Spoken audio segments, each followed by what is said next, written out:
கர்த்தருடைய பரிசுத்த நாமத்துக்கு மகிமை உண்டாவதாக. இப்பொழுதும் நம் கண்களை மூடி கர்த்தரை நோக்கி பார்க்கிறோம். கர்த்தாவே, நாங்கள் உம்மை ஸ்தோத்திரிக்கிறோம். எங்கள் தேவன் நல்லவர். அப்பா, இதுவரைக்கும் நடத்தி வந்தவுடைய பாதைகளுக்காக கோடி கோடி நன்றிகளை எடுக்கிறோம். தொடர்ந்து எங்களை வழி நடத்துங்கப்பா. உங்கள் கிருபை எங்களை தாங்கட்டும். ஆண்டவரே, இந்த சத்தத்தை கேட்கிற, இதை பார்க்கிற ஆண்டவரே, ஒவ்வொருவர் மேலும் அபிஷேகம் இறங்கி எல்லா கட்டுக்களை உடைக்கிறார்கள். ஜெபிக்கிறோம். கர்த்தர் ஒவ்வொருவரையும் ஆசீர்வதித்து பலுகி பெருகு பண்ணபடி நாங்கள் ஜெபிக்கிறோம். ஆண்டவரே, வந்தவர்கள் கேட்கிறவர்கள் அப்படியே இருந்த வண்ணமா இல்லாதபடி பரிசுத்த ஆவியானவர் வணைந்து கொள்ளும். கிருபா பாத்திரங்களாய் வணைந்து கொள்ளும். நமக்கேற்ற பாத்திரங்களாய் வணைந்து கொள்ளும். எங்களுக்கு பிரயோஜனமாக இருக்கிறத எங்களுக்கு சொல்லித்தாங்க. ஆண்டவரை, எங்களுக்கு நல்ல பேசி சொல்லிக் கொடுக்கிறது மனிதர்கள் அல்ல, ஆவியானவர் நீர் பேசுகிறது. அடிமையை மறைத்துக் கொண்டு ஒவ்வொருவரோடும் நீர் பேசு. இந்த சிந்தையை தெளிவாக்கும், மரக்கண்களை தெளிவாக்கும், எல்லா தடைகளை உடைத்து போடும். கர்த்தரோட கரம் வெளிப்பட நாங்கள் ஜெபிக்கிறோம். தெய்வ பிரசன்னத்தால் ஒவ்வொருவரையும் நிரப்பி, ஒவ்வொரு குடும்பங்களையும் வீடுகளையும் பரிசுத்த ஆவியானவர் நிரப்பி ஒரு விடுதலையை கொடுத்து வழி நடத்தும். அப்பா, அவருடைய கிருபை கூட இருக்கட்டும். இயேசு கிறிஸ்துவின் ரத்தத்துக்கு ஒப்புக் கொடுக்கிறோம். ஆண்டவரே, வியாதியோடு பலவீனத்தோடு இருக்கிறவர்களுக்கு பூரண சுகம் உண்டாவதாக என்று சொல்லி ஜெபிக்கிறோம். மரித்தோரை எழுப்புகிற தேவன் நீராட்டு. ஒரே ஒரு வார்த்தை சொன்னா போதும்பா. அது எப்படிப்பட்ட பலவீனமா இருந்தாலும் நீங்க போகும். ஆண்டவரே, குறைவுகளோடு இருக்கிறவர்களை குறைவுகளை மாற்றும். கண்ணீரோடு இருக்கிறவர்களுக்கு அவர்களுடைய கண்ணீர்களை மாற்றி போடுங்க. குழப்பத்திலும் போராட்டத்திலும் நிந்தனையிலும் அவமானத்திலும் இருக்கிறவர்களை விடுதலை ஆக்குங்க. ஆண்டவரே கர்த்தாவே, அநேக நாள் வஞ்சிக்கப்பட்டு ஏமாற்றப்பட்டிருக்கிற சூழ்நிலைகள் இருக்கிறவர்களுக்கு அவர்கள் இழந்து போனதை ரெட்டிப்பாய் திரும்ப தாங்கப்பா. தடைகளை உடைத்து நீர் நியாயம் செய்ய நாங்கள் ஜெபிக்கிறோம். ஹல்லேலூயா. ஸ்தோத்திரம். தொடர்ந்து எங்களோடு கூட நீங்க பேசுங்க. உங்க நாமத்தை நாங்கள் மகிமைப்படுத்த உதவி செய்யும். இயேசு கிறிஸ்துவின் ரத்தம், இயேசுவின் நாமத்தில் பிதாவே, ஆமென். கர்த்தருடைய பரிசுத்த நாமத்துக்கு மகிமை உண்டாவதாக. கர்த்தர் நல்லவருடைய கிருபை என்றும் உள்ளது. தேவன் ஒவ்வொரு நாளும் நம்மை நடத்தி வருகிற விதம் அது செய்யுங்கள்.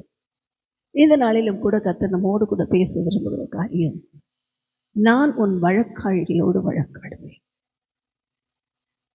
நான் உன்னோடு யுத்தம் பண்ணுகிறவங்களோட யுத்தம் பண்ணுவேன். கர்த்தர் என்ன பண்ண போறாரு? நமக்காக அவர் போய் வழக்காட போகிறார்.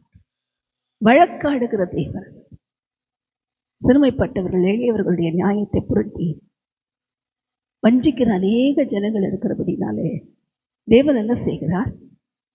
நமக்காக வழக்காடுகிறவராய் வெளிப்படுகிறார். நமக்காக யுத்தம் பண்ணுகிறார். நமக்காக யாவையும் செய்து முடிக்கிறார். கர்த்தருடைய பரிசுத்த நாமத்துக்கு ஸ்தோத்திரம். இப்போ வழக்காடுதல் அப்படின்னா ஏன் வழக்கு வருகிறது? எதிராளியோட எண்ணம்லாம் என்னன்னா, பொருள், பணம், நிலம், வீடுகள், வசதிகள், இதுதான் முக்கியம்.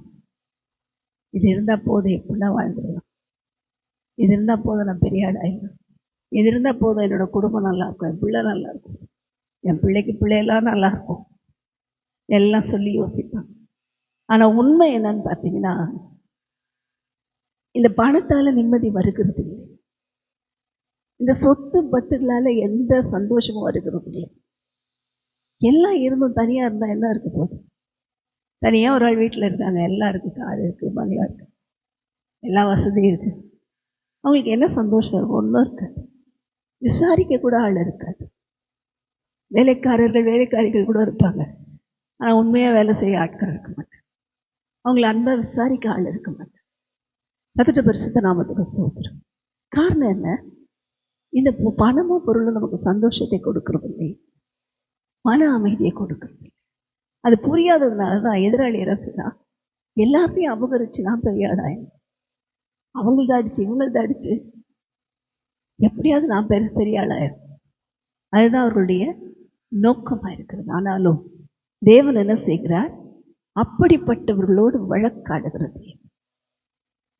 எல்லா இடத்துலையும் பிரச்சனை எதனாலதான் வருது? வழக்காடுதல் ஏன் வருகிறது? இதுதான் முக்கியம் நினைக்கிறதுனால தான் வருது. கர்த்தருடைய பரிசுத்த நாமத்துக்கு ஸ்தோத்திரம். இப்ப இன்றைக்கு தேவன் நம்மிடத்துல எதிர்பார்க்கிறது இதெல்லாம் உண்மை இல்லை. தேவன் எப்படிப்பட்டவர்னா, நம்ம இழந்து போனதை எப்படி கொடுப்பார்னா ரெட்டிப்பா தருவார். யோபு அவர் இழந்து போனதெல்லாம் ரெட்டிப்பா எல்லாம் எல்லாம் 2 பங்கு 2 மடங்கு 2 மடங்கு. 500 ஒட்டகம்னா 1000 ஒட்டகமா திருப்பி கிடைச்சிச்சு. இழந்து போனதெல்லாம் ரெட்டிப்பாய் திருப்பி கொண்டார். அது மாத்திரமல்ல, தாவீது யுத்தம் பண்ணுகிற நாட்கள்ல அவரோட குடும்பம் முழுவதும் பிடிக்கப்பட்டு போனார்கள். தாவீது எழுந்து போனதையெல்லாம் திருப்பி கொண்டான் என்று வாசிப்போம். சிறுவேல் ஜனங்களோட வாழ்க்கையில பார்த்தீங்கன்னா கிட்டத்தட்ட 400 வருடங்களுக்கு மேலாக எகிப்தியருக்கு அடிமையாய் வேலை செய்து சம்பளமே கொடுக்க மாட்டாங்க, சாப்பாடும் ஒழுங்கா போட மாட்டாங்க. அடித்து உதைத்து வேலை வாங்கி அவர்களை கொடுமைப்படுத்தினதை நமக்கு தெரியும். அவர்களை கொத்தடிமைகளாய் வைத்திருந்தார்கள். கர்த்தருடைய பரிசுத்த நாமத்துக்கு ஸ்தோத்திரம். ஒரு இதுவும் கிடையாதானே, எல்லா வேலையும் செய்யும்.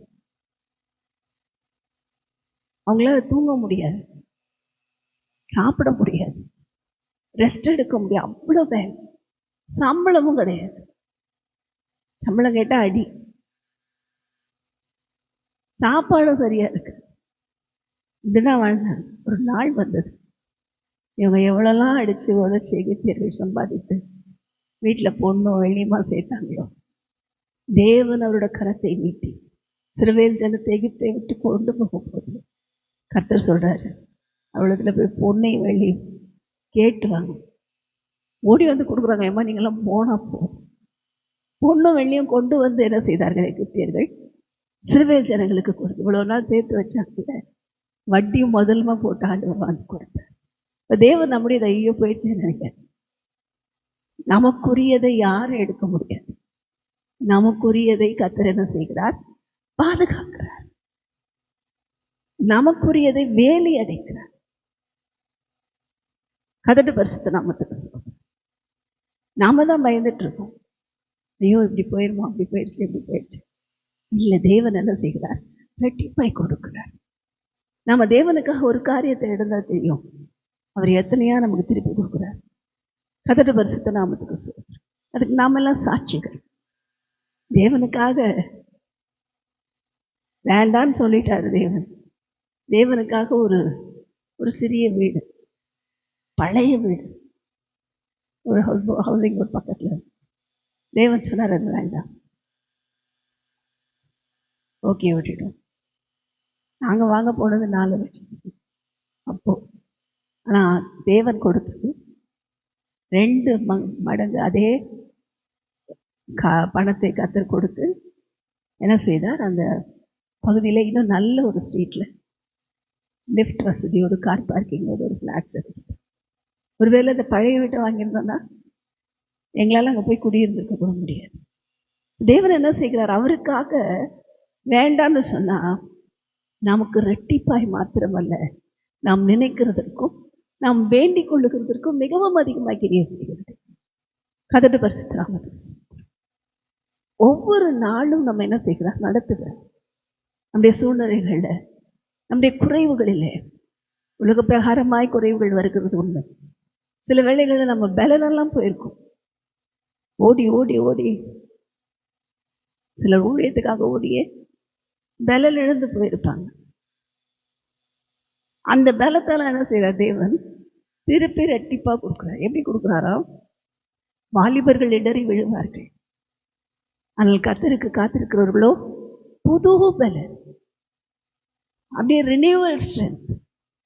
புதுசா அந்த கழுகு எப்படி எல்லாம் பழைய ரெக்கையெல்லாம் விட்டு பழைய அந்த நகங்கள் எல்லாம் உதுத்துட்டு புது புது நகங்கள் முளைக்குமா, புது அழகு முளைக்குமா, புது ரெக்கைகள் முளைக்குமா.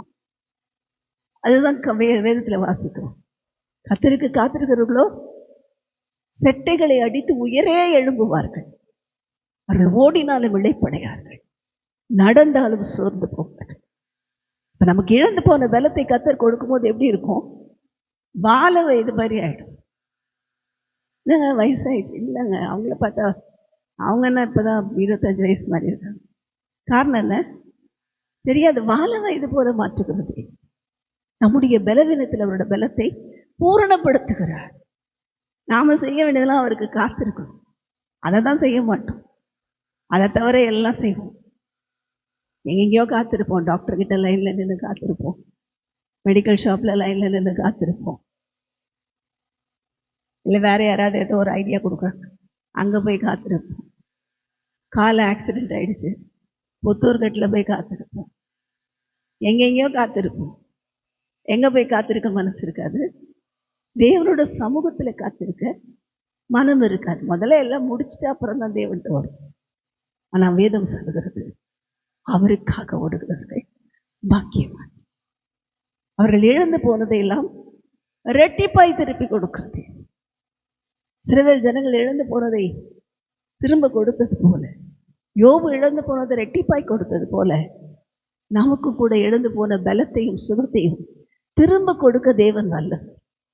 விசுவாசித்தால் தேவனுடைய மகிமையை காண்போம். கர்த்தருடைய பரிசுத்த நாமத்துக்கு ஸ்தோத்திரம். லாசருவோட சரீரம் மரித்து போனது. ஆண்டவர் சொல்ல, நீ விசுவாசித்தால் தேவனுடைய மகிமையை காண்பாய். அந்த ஒரு வார்த்தை நான் விசுவாசிச்சு பார்ப்பேன். அவரால் உயிர்ப்பிக்க முடியும். அவரால் திரும்ப எல்லாவற்றையும் புதுப்பிக்க முடியும். அதை நம்பும் போது தேவன் நம்ம என்ன செய்கிறார்? உயிர்ப்பிக்கிறார், புதுப்பிக்கிறார், ஆசீர்வதிக்கிறார். நமக்கு என்ன தேவைன்னு அறிந்து அதனுடைய காரியங்களை பொறுப்பெடுக்கிறார். கர்த்தருடைய பரிசுத்த நாமத்துக்கு ஸ்தோத்திரம். இப்ப தேவன் இந்த நாளிலே நம்மோடு கூட பேசியிருக்கிற வார்த்தை, ஆண்டவரிடத்துல ஒப்பு கொடுப்போம். ஆண்டவரே, நான் இழந்து போனதெல்லாம் எனக்கு திருப்பி கொடுக்குறேன். நீங்க என் வழக்காடிகளோடு நான் வழக்காட போறேன். அவர் வழக்காட போகிறார். நமக்கு ரோட்மா ஏன்னா கோர்ட்ல இல்லாத போல போட்டு சளைச்சிருக்காங்களா? நமக்கு யாரும் லாயர் இல்லை, எங்க பக்கம் பேசுறதுக்கு காசு இல்லை, லாயர் வைக்கிற அளவுக்கு எங்ககிட்ட பண வசதி இல்லை. அவர் எழுந்துடுவார், அவர் வழக்காடுவார். ஏனென்றால் அவர் நீதியுள்ள நியாயாதிபதி. கர்த்தரோட பிள்ளைகளுக்காக அவரை போல யாரும் வழக்காட முடியும்? எல்லாம் பயந்து நடுங்கிடுவாங்க. கர்த்தருடைய பரிசுத்த நியாயம் பேசுகிறது. அவர்கிட்ட ஒரு பரிதானமும் செல்லாது. யாரும் லஞ்சம் கொடுத்து மாற்ற முடியாது, யாரும் பொய் சொல்லி ஏமாற்ற முடியாது. அவர் சகலத்தையும் காண்கிறார். அவரவருடைய இருதயத்தின்படியே, அவர்களுடைய நினைவுகளின்படியே அவர்களுக்காக வழக்காடுகிறார். அவர்களுக்காக யுத்தம் பண்ணுகிறார். உலக பொருளே சதம் நினைத்தவர்களோட வாழ்க்கையிலிருந்து நம்மை பிரித்து எடுத்து நமக்கு திரும்ப கொடுக்கறது மாத்திரம் இல்லை, அவர் வழக்காடும் போது தான் தெரியும், சே இவங்கள்ட்ட போய் அபகரிச்சு நமக்கு இருக்கிறதும் போச்சே அப்படின்னு அப்பதான் தெரியும். அவன் 1 எடுத்துருப்பான், ஆண்டவர் 3 எடுத்துறாரு அவங்க கையில், ஏமாத்தின கையில். கர்த்தருடைய பரிசுத்த நாமத்துக்கு ஸ்தோத்திரம். இந்த நாள்ல தேவன் நம்மோடு கூட பேசியிருக்கிற வார்த்தையின் படி நம்ம அர்ப்பணிப்போம். ஆண்டவரே, நீர் என்னோடு வழக்காடுகளோடு வழக்காட போகிறதற்காக நன்றி. நீர் யுத்தம் பண்ண போகிறதற்காக நன்றி. எனக்காக நீர் செய்ய போகிற எல்லா கிரியைகளுக்காக நன்றி என்று ஒப்பு கொடுப்போம். கர்த்தர் பெரிய காரியங்களை செய்வார். ஆமென்.